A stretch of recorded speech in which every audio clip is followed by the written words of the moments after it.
Vamos entonces a tener la meditación que ya había preparado, eso sí, de Jesucristo sumo y eterno sacerdote, que es la fiesta nuestra más importante. Sé que se hace como ya don Marcelo tradicionalmente lo hacía, en 4 partes, y ya los además arzobispos, ¿no?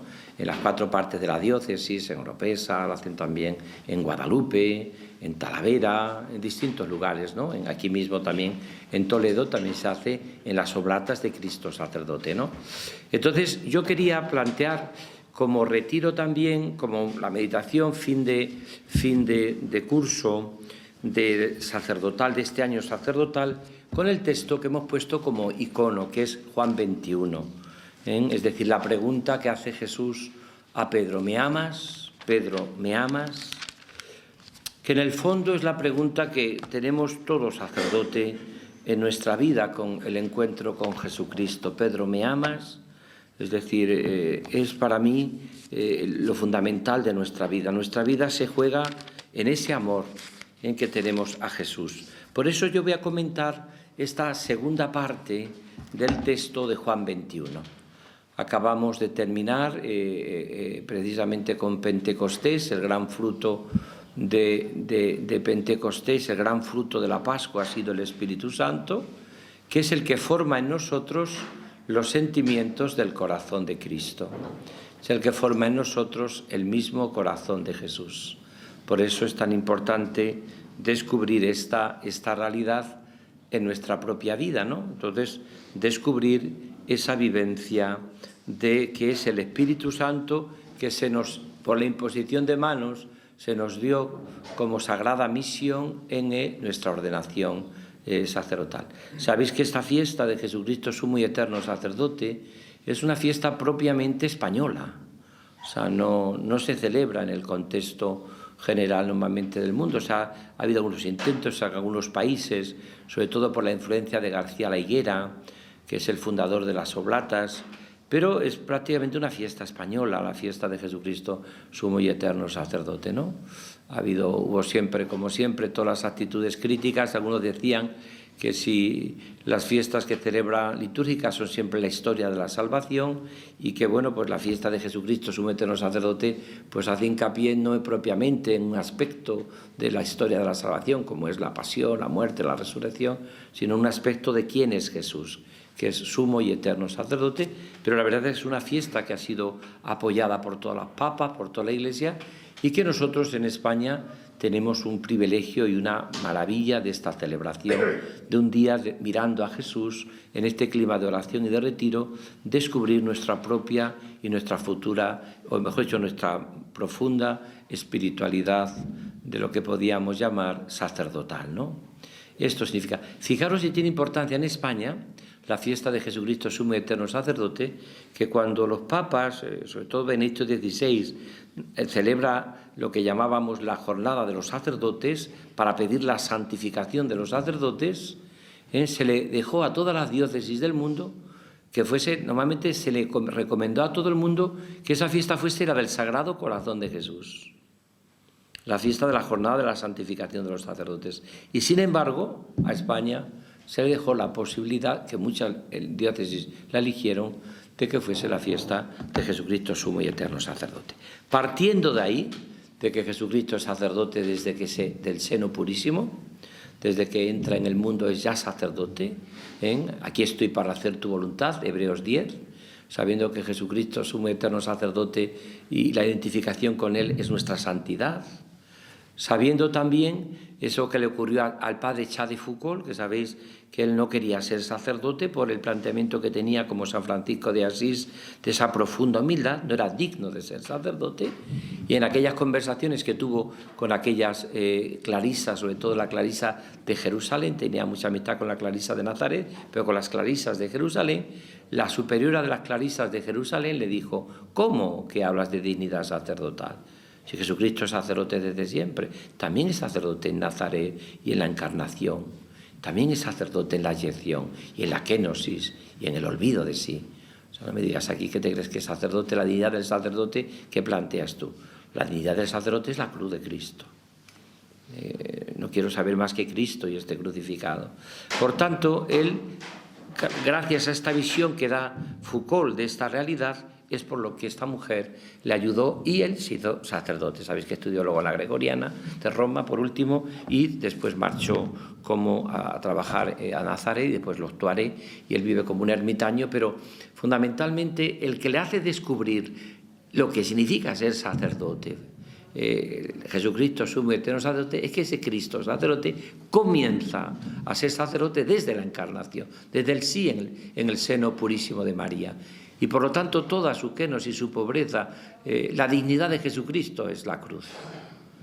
La dignidad de Jesucristo, de su sacerdocio es crucificado.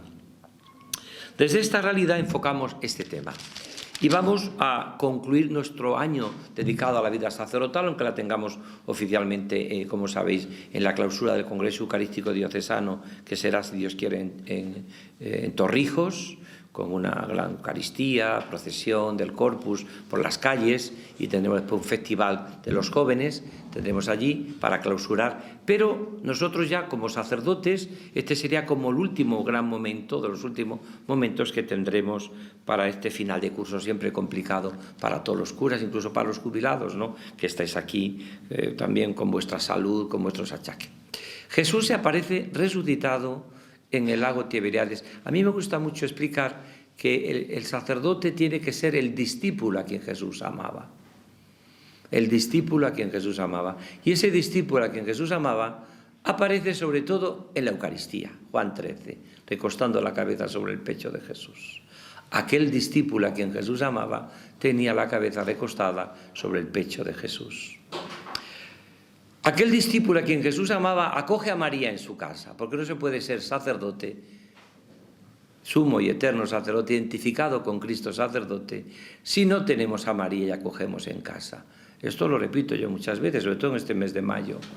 Quien le entrega Jesucristo a su madre es a un sacerdote, a Juan, a un sacerdote. Hijo es tu madre, madre es tu hijo. Por tanto, no hay sacerdocio sin María, sin la Virgen, nuestra Madre. Si quieres ser discípula a quien Jesús ama, tienes que acoger a María en tu casa, como hacen los sacerdotes. Y acogiendo a María en tu casa, vives esa dimensión de ser discípula a quien Jesús amaba. Vuelve a aparecer el discípulo a quien Jesús amaba antes de aterrizar en la última pregunta de Jesús, que sería propiamente la meditación o el núcleo esencial de esta meditación de Jesucristo, sumo y eterno sacerdote, en el cual aparece también corriendo Pedro y Juan. ¿A dónde? Al sepulcro, donde le ha anunciado María Magdalena.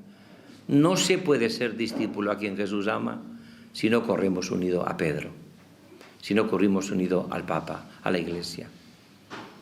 Cuando habla el Papa y nosotros tenemos que asumir y aceptar, porque Juan y Pedro corren unidos. Es verdad que llega antes Juan, el místico, pero deja pasar a Pedro. Pedro no había estado en la pasión, no había estado en la crucifixión, Juan sí, por eso vio y creyó. Juan vio y creyó, el otro se asombra y se prepara para el momento fundamental que va a creer, por supuesto, y va a dar la vida incluso, que tiene también su momento culminante en el que vamos a ver. No se puede ser discípulo a quien Jesús amaba, sacerdote, realmente identificado con Jesucristo, sumo y eterno sacerdote, sin la Eucaristía, sin María, sin correr unido a la Iglesia con Pedro. No podemos ser sacerdotes de Jesucristo. Cuarto, no podemos ser sacerdotes de Jesucristo si en este pasaje que vamos a ver ahora, si no somos y vivimos en la vida, en la entrega por la vida. Fijaros que esto es impresionante, porque realmente en aquel amanecer, en aquella neblina del Tiberíades, le ve Pedro, le ve Juan, Juan le ve, es el Señor. El famoso libro, el título de Romano Guardini, una de las biografías más bonitas de Jesucristo, de los libros más bonitos sobre Jesucristo, el Señor. Pero se tira al agua Pedro, el místico le ve, pero se moja Pedro, que no puede vivir sin Jesús, y va hacia él. Se puede ser discípulo a quien Jesús amaba si realmente nosotros no somos capaces de contemplar a Jesucristo en los retos que tiene nuestra vida sacerdotal, en el amanecer en la neblina de aquel lago, en los momentos de esperanza y de sufrimiento que tiene nuestra vida sacerdotal, con los gozos y esperanzas, sabiendo, como dicen los grandes, los santos de siempre, ¿no? Tenemos que descubrir que nosotros no podemos ser parte del problema, sino parte de la solución. Cuidado con situarnos nuestra vida sacerdotal siempre en parte de los problemas, ¿no? Pongámonos de parte de la solución, de todos los problemas, de todos los retos, porque con Cristo todo tiene solución. Como decían los cursillistas de cristiandad, Cristo y yo, mayoría aplastante. Y por último, el quinto momento es este, el discípulo a quien Jesús amaba, que algunos identifican con Juan, pero no dice el texto brevemente que es Juan. Algunos dicen que es porque todos estamos llamados a ser ese discípulo a quien Jesús amaba. Todos estamos dispuestos a decirle a Jesús desde nuestra pobreza: tú lo sabes todo, tú sabes que te amo. Y nos encontramos ya con que aparece Juan detrás de Pedro caminando con Jesús y que decía: aquel discípulo a quien Jesús amaba humildemente caminaba detrás. Esa frase que repite mucho el Papa Francisco, ser discípulos misioneros. Esa es la labor de un sacerdote, discípulo, apóstol, misionero. Y nos encontramos entonces con que al final aparece Pedro. Hay tres aptitudes con las cuales Jesús ha curado a Pedro. ¿Cómo cura Jesús a Pedro? ¿Cómo cura Jesús a Pedro? Mirad, Pedro está herido, porque Pedro tiene en el fondo, como todos los sacerdotes, también los que sois jubilados, también los que son jovencitos, también los que llevan mucho tiempo. En el fondo, la herida que hay en nuestro corazón es que Jesucristo ya no me quiere como me tenía que querer, porque le he fallado mucho. En el fondo es que no he estado a la altura, como no ha estado Pedro. En el fondo, muchas veces en nuestra vida de sacerdote, es que realmente en esta fiesta lo podemos ver, y en Jueves Santo, es que no hemos respondido a tanto amor ofrecido y entregado. Y eso es lo que vive Pedro, ¿no? Por eso Pedro, cuando se tira al agua, él va pensando: ya nada es igual, ya nada es igual. Verás cómo ahora me va a rechazar o me va a sacar, porque todos siempre pensamos como que el Señor nos va a colocar en nuestro sitio, y sobre todo que el Señor, en nuestra relación con Él, nos va a colocar contra la pared. Porque nosotros somos todos, de cierta manera, a veces un poco vengativos, ¿no? Podemos echar agua bendita, pero en el fondo proyectamos en Jesús muchas de nuestras psicologías extrañas, ¿no? Entonces pensamos que cuando nos llegue el Señor nos va a colocar en nuestro sitio, ¿no? Y cuando Pedro llega, Jesús le va a curar con tres realidades, como nos cura siempre. ¿Cómo cura Jesús nuestro corazón sacerdotal herido en esta fiesta de Jesucristo, sumo eterno sacerdote? Y siempre, ¿cómo nos cura el Señor? Primero, preparándote un desayuno al amanecer. Me fío de un Dios que te prepara un desayuno. Me fío de un Dios que está en las cosas pequeñas. Me fío de un Dios que es capaz de llegar a tocar la fibra más íntima del corazón humano. ¿Cómo te cura? Contando contigo. Siempre el Señor cuenta con nosotros. Traed los peces que acabáis de pescar. Probablemente si Jesús no hubiese querido curar a Pedro, hubiese dicho: Pedro, guárdate esos 153 peces que no sirven para nada. Yo tengo aquí mi pez. Mirad, Dios construye siempre desde tu yo, desde tu propia pobreza, desde ti. Construye siempre. Y eso, hasta que no nos lo creamos, nuestro sacerdocio no será gozoso. Porque todos tenemos siempre como la impresión de que seríamos mucho más fecundos si no hubiese tocado esta parroquia, o esta realidad, o este sacerdote, o porque está con el otro, no se me valoró, tal. En el fondo, es que porque pensamos que Cristo no cuenta conmigo. Y Cristo siempre cuenta conmigo. El Señor cuenta siempre con nuestras pobrezas. Siempre cuenta con nuestras pobrezas. Por eso es tan importante en nuestra propia realidad contar con nuestras pobrezas y con nuestras miserias, ¿no? El Señor siempre cuenta. Y por último nos cura siempre con la Eucaristía. Tomad, comed. Parece como que Cristo resucitado, dice Shekel, siempre come y siempre hace la misma actitud eucarística, que luego nos va a recordar que Él está presente siempre en la Eucaristía celebrada, comulgada y adorada, que es centro, cumbre, culmen de la vida cristiana y de la vida de un sacerdote. Por tanto, nos cura siempre contando con nosotros, antes preparándonos un desayuno y siempre nos cura el Señor, fundamentalmente con la Eucaristía. Y ahora ya, aparte ya, y aquí estamos un poco en el meollo del curso pastoral, esa imagen tan bonita que nos ha hecho esta pintora nuestra, esta iconógrafa que ha pintado esa maravilla, esa escena que se la dijimos nosotros que la plasmase, ¿no? Pedro con Jesús al amanecer, enrezado las manos, también el báculo de Pedro, y con la pregunta fundamental: Pedro, ¿me amas?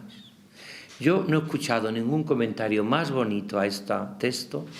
Lo recogí luego en un libro que escribimos unos cuantos sacerdotes, Ejercicios Espirituales en Tierra Santa, y tuvimos que utilizar este texto algunos, y que la meditación que dio Ratzinger a la curia romana, que tituló Misterio Pascual, y que está publicado en la BAG. Probablemente yo no he visto ningún comentario más bonito a este texto. Yo había comentado este texto en los ejercicios miles que había dado de muchas maneras. Siempre se comentaba diciendo que San Agustín le preguntaba, San Agustín en un comentario que tiene, pues pregunta como 3 tipos de amor que tenemos con Jesús. Todos los sacerdotes, tenemos 3 tipos de amor con Jesús. El amor de Philein, que es un amor de amistad, Jesucristo el amigo que nunca falla. El amor también que podíamos llamar esponsal con Cristo. Ahí Raúl Berzosa escribió un librito, un folleto pequeño, Cristo esposo del sacerdote, que lo publicó en Monte Carmelo, muy interesante, porque no se ha desarrollado mucho ese tema de Cristo esposo del sacerdote, pero es realidad, porque la esponsalidad, quita todas las connotaciones que pueda tener un poco más, es el esposo es el que da al alma, la vida al alma, eso significa, el que llena plenamente el corazón. De hecho, el amor esponsal es un amor único. Amigos podemos tener 40, no tendremos tanto, pero amigos podemos tener más, pero la esponsalidad es con una persona. Lo explicaba muy bien Santa Teresa de Jesús, que mi amado es para mí y yo soy para mi amado. El amor esponsal nunca se comparte. El amor de amigos sí se comparte. Y se debe compartir el amor de amigos, porque si no es un amor extraño. Sin embargo, el amor esponsal no se comparte, porque es un amor único. Por tanto, ese segundo amor que tiene, amor de Philein, amor de esponsalidad, y el amor que más le gustaba a San Ignacio de Loyola, que era el amor de seguimiento. Por eso San Ignacio habla de un amor de seguimiento de Cristo. Por eso ellos funda la compañía, los compañeros de Jesús que siguen por los caminos. Ese es el amor que también está reflejado de alguna manera, que sería el amor del discípulo. No solo el amor de Philein, de amistad, no solo el amor esponsal, sino el amor también ese amor tan hermoso que es el amor también de seguimiento. Por eso, por ejemplo, la mística de San Ignacio es la mística del seguimiento, mientras que Juan de la Cruz es la mística del abrazo. Distinta mística. A Ignacio jamás se le ocurre en sus ejercicios hablar de que abraces a Cristo, por ejemplo. Jamás se le ocurrirá decir que abraces a Cristo. Dirá mirar donde Él pisó, tocar donde Él pasó, estar mirando, contemplando lo que Él hizo, pero jamás tendrá una mística, porque la mística de Juan de la Cruz o San Bernardo es una mística mucho más afectiva, ¿no? Mucho más afectiva. Y entonces viene, ¿qué comentario? Y con esto termino. ¿Qué comentario hace Ratzinger? Mirad, es un comentario bellísimo. La primera, que la habéis escuchado muchas veces, ¿no? Lo primero que le pregunta es: ¿me amas con un amor de totalidad, de esponsalidad, de agapao, único? Y Pedro no se atreve a decir. No se atreve a decir que le ama, porque le ha fallado. Pero Pedro recuerda, claro: me amas con un amor de totalidad, me quieres como el único amor de tu vida, como lo único que había habido. Eso sería un poco el examen al final de la vida nos examinarán en el amor, dice Juan de la Cruz, ¿no? Pues ese es el examen. ¿Me amas con un amor de totalidad, de agapao? Y Pedro responde con un amor de Philein. Bueno, te amo, Señor, pues tú lo sabes todo, tú sabes que te quiero. No puede decirle Pedro a Jesús que le quiere, como el sacerdote, como nosotros, un amor de totalidad. Total, no te hemos fallado a veces, Señor. Y sin embargo estamos felices de seguirte y no vivimos ni culpabilizados ni amargados tampoco, porque con todo lo que te hemos fallado te hemos entregado nuestra vida. No te hemos entregado un voluntariado las tardes de domingo solo. Te hemos entregado nuestros amaneceres, atardeceres, nuestras primaveras, nuestras adolescencias, toda nuestra juventud, nuestros años difíciles, nuestras crisis, nuestras afectividades. Te hemos entregado todo, con defectos y fallos, pero te hemos entregado todo.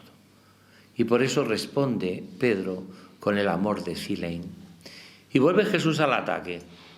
Pedro, me amas con un amor de agapao, con un amor de totalidad, de responsabilidad, de dar la vida, de no mirar a nadie más, de no tontear como has tonteado con tantas cosas, Pedro. Y responde otra vez con un amor de Philein. Es decir, te quiero como puedo, Señor. Te amo como, ya sabes que te falla más que una escopeta de feria, que dicen en mi pueblo, ¿no? Te falla muchísimo, Señor. Pero te he amado como he podido. Tú sabes que te amo. Y ahora ya cambia. Por eso se entristece Pedro. Porque ya Jesús no le pregunta por un amor de agapao. Le pregunta por un amor. Mira, Pedro, quiéreme como puedas. Un amor de Philein o como una mascotilla, que la dejas, que la pones. Como la pelotilla que hablaba Teresita de Lisieux. La dejas, la pones, ámame como quieres. Y entonces Pedro se entristece. Se entristece. ¿Por qué se entristece Pedro? Porque ve que Jesús se conforma con las migajas de su amor. Es tremendo, pero es así. Y por eso Pedro, desde su pobreza y desde su miseria, podríamos decir, le va a decir, tú lo sabes todo. Tú sabes que te quiero. Mirad, lo peor que podemos vivir es nuestro sacerdocio pensando que le hemos metido un gol a Dios y pensando que realmente nuestra vida ha sido una mentira, porque no es verdad. Nosotros hemos sido débiles, y lo somos, y pecadores, y fallamos, y quien diga que no es pecador es un mentiroso. Impresiona mucho cuando el Papa Francisco va a los presos de Panamá y comienza diciendo, yo soy como vosotros. Yo también soy un pecador. Yo también he fallado. Yo también he hecho cosas que no tenía que hacer. Papa lo dice allá a los presos de Panamá. Cuando uno tiene esa actitud de humildad, de sencillez, de pecador, de pequeñez, pues es cuando uno vive esa profunda conversión, que no significa que pacte con la mediocridad, como muchos pasan, pero no te sitúas en lo que hace el fariseo cuando sube a orar al monte, cuando sube a orar al templo, que lo que hace el fariseo es contarle a Dios lo bueno que es. Y ahí convierte su oración en decirle a Dios lo bueno que es Él. Claro, para convencer a Dios de lo bueno que es Él, tiene que convencer a Dios de lo malo que es el que está al lado, claro. Te doy gracias, Señor, porque yo no soy como ese. Adúltero, yo te doy, yo rezo, no soy como ese, ¿no? Hubiese sido distinto si hubiese empezado diciendo, te doy gracias, Señor, porque quiero ser santo, pero soy como ese. Yo también soy adúltero. Y también te fallo mucho. Y también me voy detrás de otros amores. Y también dejo mucho que desear.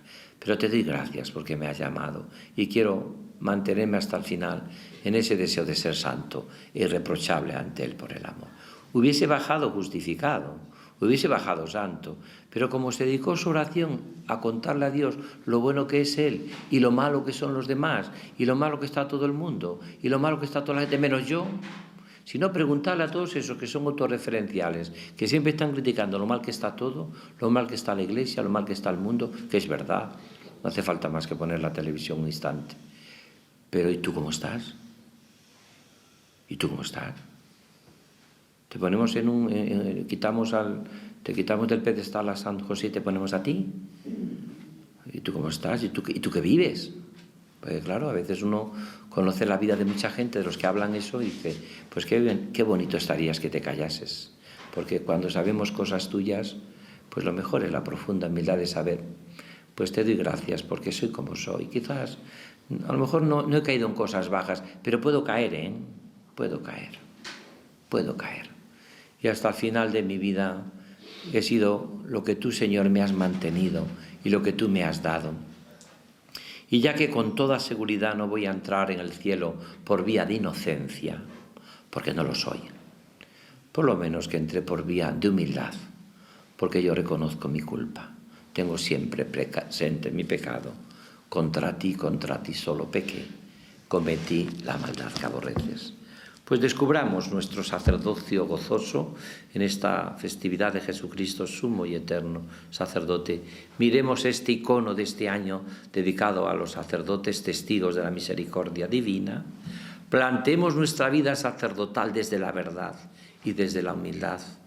Vivamos con gozo diciéndole al Señor: tú lo sabes todo, te querría querer, Señor, con un amor de agapao, con un amor de totalidad, con un amor de responsabilidad, que soy fiel, que no me he ido detrás de otros amores como se fue el pueblo de Israel. Y no he sido adúltero en mi corazón, porque se puede adulterar con muchas cosas, no solo con mujer, también se puede adulterar con el dinero, o con el prestigio, o con el poder, o con el deseo de aplastar al otro, o con el deseo de salir en la foto. Por eso es tan importante en nuestra propia vida vivir esta realidad tan gozosa, ¿no? Tú lo sabes todo. Y desde luego lo que os digo y os pido de corazón a todos, porque es mi propia experiencia, no dejéis entrar en vuestro corazón jamás la amargura. Ningún tipo de amargura, jamás. Mirad, la amargura es el cáncer de la vida espiritual.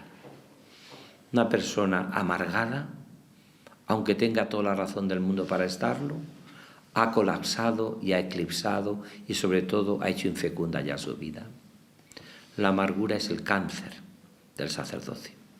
Por eso es tan importante, por nada del mundo. Pues mire usted, reconozco mi culpa, me levantaré a mi Padre, viviré mi sacerdocio, me plantearé la santidad, haré ejercicios espirituales, iré a retiro, me tomaré en serio mi oración diaria, adoraré al Santísimo, celebraré la Eucaristía como Dios manda, me confesaré las veces que sea necesario. Pero yo no tiro la toalla, ni me amargo, porque el día que dejes entrar un ápice de la amargura, como un ápice, cuando entra una persona en su corazón un ápice de la culpabilidad, esa persona es un candidato a la autodestrucción. La persona que se siente autoculpable busca la autodestrucción, o de su propia persona el suicidio, o de su propia vocación secularizándose, o de su propia parroquia destruyéndola con su testimonio o lo que sea. Pero uno busca, cuando está viviendo esa realidad, siempre busca la autodestrucción.